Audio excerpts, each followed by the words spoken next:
सुनो वीर हनुमान। जो जो आय पवन कुमार लखन सिया राम। शंकर हरि जय जय जय जय हनुमान हरि की। नम मंगल भवानी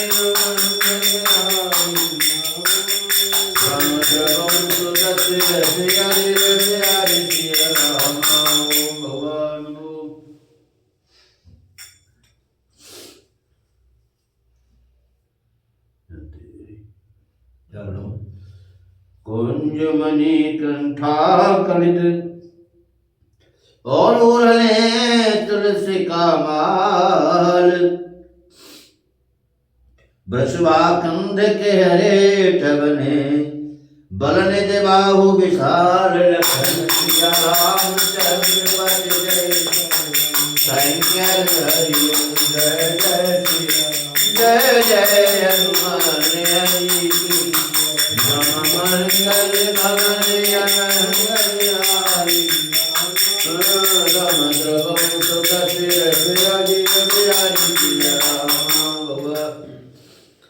हृदयों पर गजमुक्ताओं के सुंदर कंठे और तुलसी की माला से सुशोभित हैं।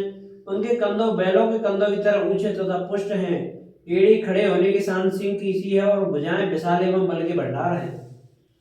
कि कट तुनीर पीत पट बांधे कर सर धनुष बाण बर कांधे। पीत जंग उपवीत सुहाए नखसिक मंजू माछ विछाए। कवर में तरकस और पीताम्बर बंधे हैं। दाहिने हाथ में बाण और बाएं सुंदर कंधे पर धनुष तथा पीले एकरूपी जनेऊ सुशोभित हैं। नक्शे लेकर सेकतर सब अंग सुंदर है। उन पर महान शोभा छाई हुई है।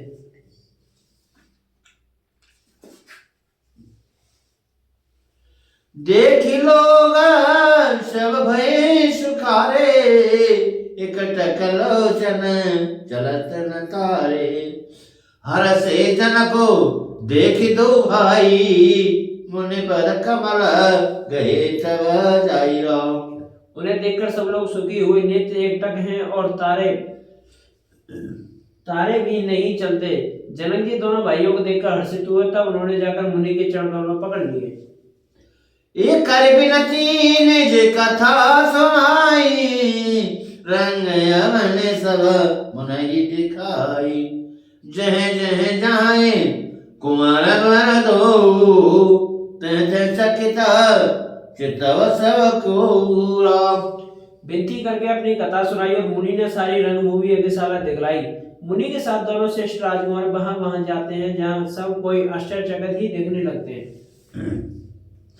निज निज रूखा राम सब देखा को न जान कछु मरम विशेषा। ए भली रचना मने नृप सन कहो और राजा मुदिता मास कुलयो राम। सबने राम जी को अपनी अपनी ओर ही मुख किए हुए देखा परंतु उसका कुछ भी विशेष रहस्य कोई नहीं जान सका। मुनि ने राजा से कहा रंगभूमि की रचना बड़ी सुंदर है। विश्वामित्र जैसे निष्प्रय विरक्त और ज्ञानी मुनि से रचना की प्रशंसा सुनकर राजा प्रसन्न हुए और उन्हें बड़ा सुख मिला। ये सब मचन दे मंच का और सुंदर विशद विशाल। रामा सुंदर विशद विशाल मुनि समेत दो बंधु थे बैठा रे माई पाल। लखन सिया राम शंकर हरि जय जय सिया राम जय जय हनुमान हरि की। वीर मंगल भवनि मंगल हारी गमन गमन सुदर्शन जय रवि हरि सिया राम। सब मंचों से एक मंच अधिक सुंदर उज्जवल और विशालता। स्वयं राजा ने मुनि से दोनों भाइयों को उस पर बिठाया। प्रभु देखे समंद्र प्यारे जन राकेश उदय भई तारे। असे प्रतीते सबके मन माही राम चापे तोरव सक नाही राम। श्री विभु को देखकर सब राजा हृदय में ऐसे हार गए, निराश और उत्साहीन हो गए जैसे पूर्ण चंद्रमा के उदय पर तारे प्रकाशहीन हो जाते हैं। उनके तेज को देखकर सबने मन में ऐसा विश्वास हो गया कि रामचंद्र जी ही धनुष को तोड़ेंगे, इसमें संदेह नहीं। बिन भंजेऊ बन धनुष मिसाना, मुनि सिय रमय माला।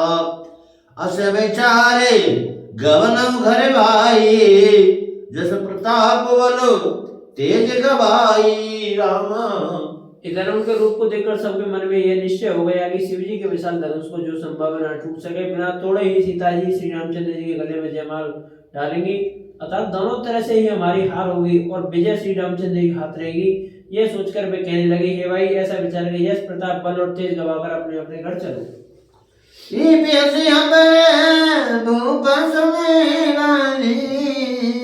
जे अविवेक अंध अभिमानी, तोरी धन से ब्याह बगा, बिन तोरे को कुंवर ब्याह।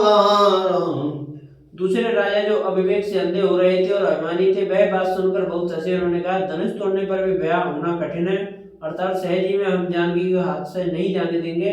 फिर बिना तोड़े तो राजकुमारों को ब्याह ही कौन सकता है। एक बार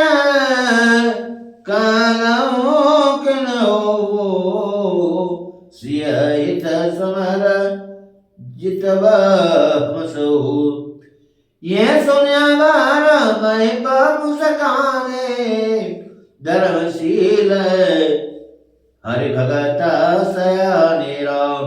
काल ही क्यों ना हो, एक बार तो सीता जी के लिए उसे भी हम युद्ध में जीत लेंगे। यह घमंड की बात सुनकर दूसरे राजा जो धर्मात्मा हरिभक्त और सयाने थे मुस्कुराए। श्री राम गर्भ दूर कर नृपण के, जीत को सत संग्राम दशरथ के करे राम।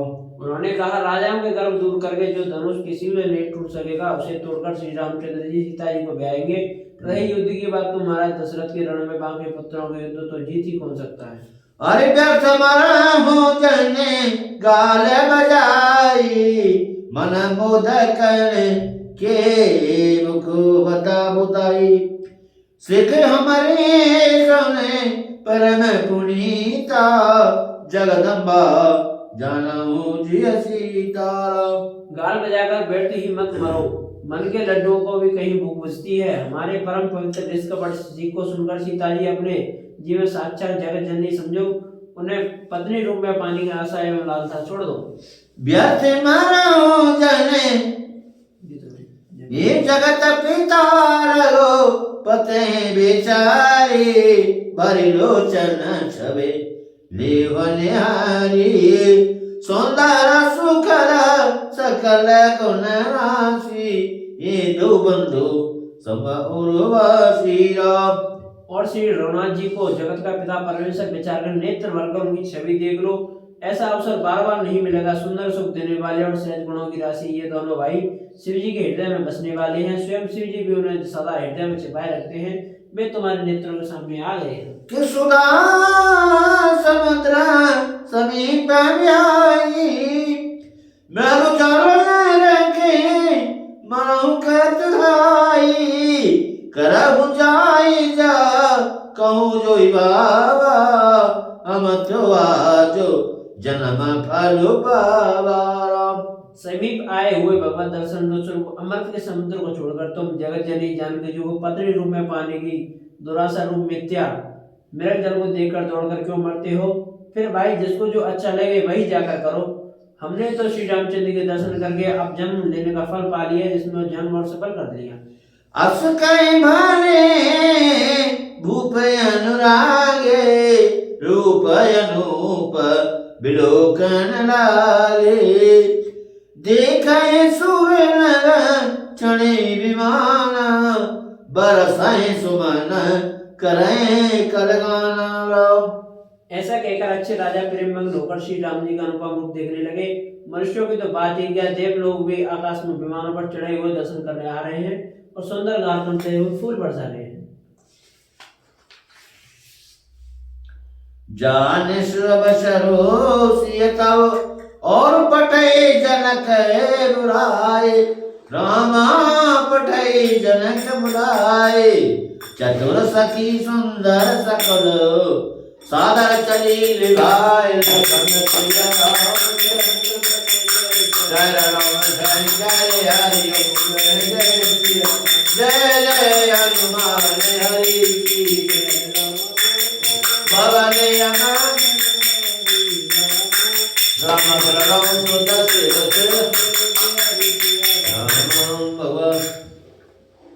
तब सो अवसर जानकर जनक जी ने सीता जी को बुला भेजा। सब चतुर और सुंदर सखियां आदर पूर्वक उन्हें लेवा चली। श्री सुभान जाए बखाने जगदम्बे का रूप गुण खाने उपमा सकल मोल गुलागी प्रकृत नारे अंग अनुरागी भगवान। रूप और गुणों के कारण जगत जननी जानकी जी का स्वभाव का वर्णन नहीं हो सकता। उनके लिए मुझे काव्य की सब उपमाएं तुच्छ लगती हैं, क्योंकि वे लौकिक स्त्रियों के अंगों से अनुराग रखने वाली हैं, अर्थात वे जगत की स्त्रियों को अंगों दी जाती हैं। काव्य की उपमाएं सब त्रिगुणात्मक मय जगत को ली गई हैं। उन्हें भगवान की स्वरूप शक्ति श्री जानकी जी का प्राकृत चिन्ह में अंगों के लिए प्रयुक्त करना, उनका अपमान करना और अपने उपास का बनाना है। इसलिए उपमा दी कवे कहाए अजसो की ले जो पट तरे सब सिया जग से जवाते कहाँ कमनिया। सीता जी के वर्णन में उन्हीं उपमाओं को देकर कौन को कवि कहलाए और अपयश का भागी बने, अर्थात सीता जी के लिए उन उपमाओं का प्रयोग करना सुकवि के लिए पद से उपयुक्त नहीं है। अब कीर्ति बोल लेना है। कोई भी सुकवि ऐसी नादानी एवं अनुचित कार्य नहीं करेगा। यदि किसी स्त्री के साथ सीता जी की तुलना की जाए तो जगत में ऐसी सुंदर युक्ति है ही कहाँ जिसको उपमा उनसे दी जाए। और आदि भवानी रते अते दुख तुन पति जानी विश्वारू ने बंद प्रिय जी कयूरमा दया समय के मिले भगवान। पृथ्वी की स्त्रियों को तो बात ही का, देवताओं की स्त्रियों में यदि देखा जाए तो हमारी अपेक्षा कहीं अधिक दिव्य और सुंदर है।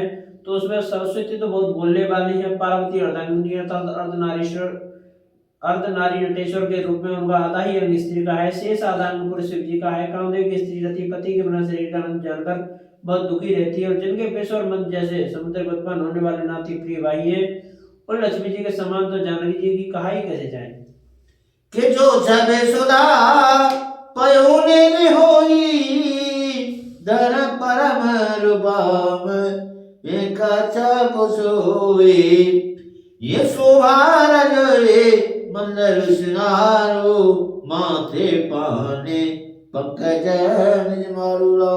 जिन लक्ष्मी जी की बात ऊपर कही गई है वे निकली थी खारे समुद्र से, जिनके मथने के लिए भगवान ने अति कर्कश पीठ वाले कच्छप का रूप धारण किया। रस्सी बनाई गई महान विषधारी बासुकी नाग की मथनी का कार्य किया अतिशय कठोर मदनांचल पर्वत ने उसे मथा सारे देवता और देवताओं ने मिलकर। जिन लक्ष्मी जी का अतिशय सौभाग्य खान और अनुपम सुंदरी कहते हैं उनको प्रकट करने के हेतु बने ये सब असुंदर और सौभाग्य कठोर उपकरण है। ऐसे उपकरणों से प्रकट हुई लक्ष्मी श्री जानकी जी की क्षमता को कैसे पा सकती है। इसके विपरीत यदि छवि रूपी अमृत का समुद्र हो, परम रूप में कच्छप हो, शोभा रूप रस्सी हो, श्रृंगार रस पर्वत हो और उस छवि को समुद्र को स्वयं कामदेव अपने ही कर कमल के बथे। तुम्हारी तो तुझे जो उत्तर जाओ कि तेरे यही पे पढ़ लो। ये वेदे उपजे लक्ष्य जब और सुंदरता सुखमूल तदपे सकोच समेत कवे कहीं श्री समतूल।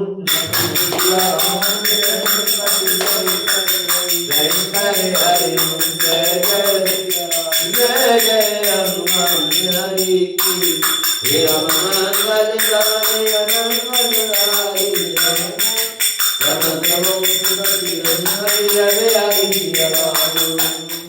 ओम कथा विसर्जन होते हैं ये सुनो वीर हनुमान जो जन से आए भैया चेता करो पयान